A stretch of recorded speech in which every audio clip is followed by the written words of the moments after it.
నమో వెంకటేశాయ. ఈరోజు ఈ వీడియోలో స్వామివారి దర్శనం వివరాలతో పాటు ఈరోజు ఏ దర్శనం వారికి ఎంత సమయంలో దర్శనం అవుతున్నది ఇలాంటి విషయాలు తెలుసుకుందాం. అలాగే దర్శనం వివరాలు కూడా తెలియజేస్తాను.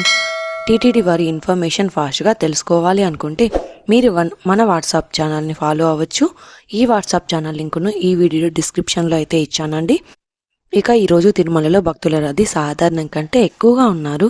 ఈరోజు గురువారం ఉదయం 5 గంటలకు వైకుంఠంలోని 31 కంపార్ట్మెంట్లలో ఎలాంటి దర్శనం టికెట్స్ మరియు టోకెన్స్ లేని భక్తులు వెయిట్ చేస్తూ ఉన్నారు. ఈ వైకుంఠంలోని 31 కంపార్ట్మెంట్లలో వెయిట్ చేస్తున్న భక్తులకు అంటే ఇది వరకు కంపార్ట్మెంట్స్లలో ఉన్న భక్తులకు సుమారుగా 15 గంటల సమయంలో దర్శనం అయ్యే అవకాశం అయితే ఉందండి. ఇక ఈరోజు శ్రీవారి సర్వదర్శనానికి అంటే ఎలాంటి దర్శనం టికెట్స్ లేని భక్తులు దర్శనం కోసం క్యూ లైన్లో ఎంటర్ అయ్యే వారికి సుమారుగా 15 గంటల నుంచి 18 గంటల సమయంలో దర్శనం అయ్యే అవకాశం అయితే ఉందండి. ఇక స్వామివారి దర్శనం కోసం వెళ్ళే భక్తులు ఎక్కువగా ఉంటే దర్శన సమయం కూడా పెరుగుతుంది. రష్ తక్కువగా ఉంటే దర్శన సమయం త్వరగా అవుతుంది. కాబట్టి భక్తుల రద్దీని బట్టి దర్శన సమయంలో మార్పులుంటాయి. ఈ విషయాన్ని శ్రీవారి భక్తులు గమనించగలరు. ఇక ఎస్ఎస్టీ టోకెన్స్ ఉన్న భక్తులకు సుమారుగా 4 నుంచి 7 గంటల సమయంలో దర్శనం అవ్వచ్చు. ఈ రోజు మార్చి 20వ తేదీకి సంబంధించిన దర్శనం టోకెన్స్ మార్చి 19వ తేదీ రాత్రి 9 గంటల నుంచి ఇచ్చారు. ఈ ఎస్ఎస్టీ టోకెన్స్ తిరుపతిలోని రైల్వే స్టేషన్ ఎదురుగా విష్ణు నివాసం, బస్టాండ్ పక్కన శ్రీనివాసం కాంప్లెక్స్, అలిబ్రి వద్ద భూదేవి కాంప్లెక్స్ ఈ 3 ప్రాంతాలలో మాత్రమే ఎస్ఎస్టీ టోకెన్స్ ఇస్తారు. అలిప్రిదారులో అయితే టోకెన్స్ ఇవ్వరు. ఈ 3 ప్రాంతాలలో ఎక్కడైనా టోకెన్ తీసుకొని అలిప్రిదారులు నడిచి వెళ్ళొచ్చు. అలాగే శ్రీవారి మెట్టు దారిలో కూడా ఈరోజు ఉదయం 6 గంటల నుంచి టోకెన్స్ ఇచ్చారు. ఈరోజు ఉదయం 6 గంటలకు 3000 టోకెన్స్ వరకు మాత్రమే ఇచ్చారు. అలాగే ఇక ఈరోజు 300 రూపాయల స్పెషల్ ఎంట్రీ దర్శనం వారికి, అలాగే 500 రూపాయల విజువల్ సేవ దర్శనం టికెట్స్ ఉన్న వారికి 3 గంటల నుంచి 5 గంటల సమయంలో దర్శనం అయ్యే అవకాశం అయితే ఉందండి. నిన్నటి రోజున బుధవారం రోజున శ్రీవారిని 72,388 మంది శ్రీవారి భక్తులు స్వామివారిని దర్శనం చేసుకున్నారు. 26,145 మంది శ్రీవారి భక్తులు స్వామివారికి తలనీలాలు సమర్పించారు. 3,97,00,000 రూపాయలు భక్తులు స్వామివారికి సమర్పించిన హుండీ కానుకలండి.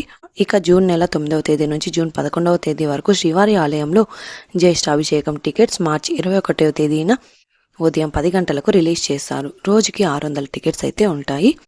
3 రోజులకి 1,200 టికెట్స్ ఉండనున్నాయండి. తర్వాత ఒక్కొక్కరికి 400 రూపాయల టికెట్ కాస్ట్ అండి.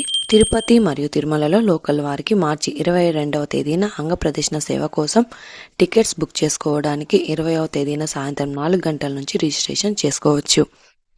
ఏ డేట్స్లలో దర్శనం టికెట్స్ రిలీజ్ చేస్తారో అలాగే రూమ్స్ ఎప్పుడు రిలీజ్ చేస్తారో అన్నది కూడా మన వాట్సాప్ ఛానల్లో లేటెస్ట్ ఇన్ఫర్మేషన్ పోస్ట్ చేస్తూ ఉంటాను. కాబట్టి మీరు వాట్సాప్ ఛానల్ని ఫాలో అవ్వచ్చు. నిన్నటి వీడియోలోని కామెంట్లకు సమాధానాలు కూడా తెలుసుకుందాం. మొదటి కామెంట్, శుభదం దర్శనం గురించి చెప్పండి మేడం ప్లీజ్. 1 సంవత్సరం లోపల ఉన్న చంటి పిల్లలు మరియు వారి తల్లిదండ్రులు కూడా సుపదం ద్వారా ఎలాంటి టికెట్స్ మరియు టోకెన్స్ లేకుండా అమౌంట్ చెల్లించకుండా త్వరగా దర్శనం అయితే చేసుకోవచ్చు. తప్పనిసరిగా పిల్లల హాస్పిటల్ డిశ్చార్జ్ లేదా ఏజ్ ప్రూఫ్ సర్టిఫికేట్ ఉండాలి. అలాగే తల్లిదండ్రుల ఆధార్ కార్డ్ కూడా ఉండాలి.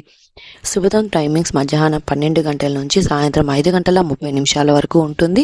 ఈ సమయాలలో మాత్రమే వెళ్ళి స్వామివారి దర్శనం 1 గంట లోపల దర్శనం అయితే చేసుకోవచ్చు. ఇక శుభదం ప్రతిరోజు ఉంటుందండి. ఇంకా పూర్తి వివరాలతో మన ఛానల్లో వీడియో కూడా ఉన్నది. ఆ వీడియో లింక్ను డిస్క్రిప్షన్లో అయితే ఇచ్చాను, ఒకసారి చూడండి. ఇది అండి ఈరోజు తిరుమల తిరుపతి దేవస్థానం దర్శనం మరియు లేటెస్ట్ అప్డేట్స్. ఇంకా మీకు తిరుమల తిరుపతి దేవస్థానం గురించి ఎలాంటి సమాచారం అయినా తెలుసుకోవాలి అనుకుంటే కామెంట్ బాక్స్లో కామెంట్ చేయండి. నెక్స్ట్ వీడియోలో మీ కామెంట్లకు సమాధానాలు కూడా తెలియజేస్తాను. అలాగే మీరు ఈ వీడియోని తప్పకుండా లైక్ చేయండి. ఈ వీడియోని కూడా తప్పకుండా మీ ఫ్రెండ్స్ అండ్ ఫ్యామిలీ మెంబర్స్కి షేర్ చేయండి. మన ఛానల్ని తప్పకుండా సబ్స్క్రైబ్ చేసుకోండి. మరొక వీడియోలో తిరుమల తిరుపతి దేవస్థానం వారి ఇన్ఫర్మేషన్తో మళ్ళీ కలుసుకుందాం. ఓం నమో వెంకటేశాయ.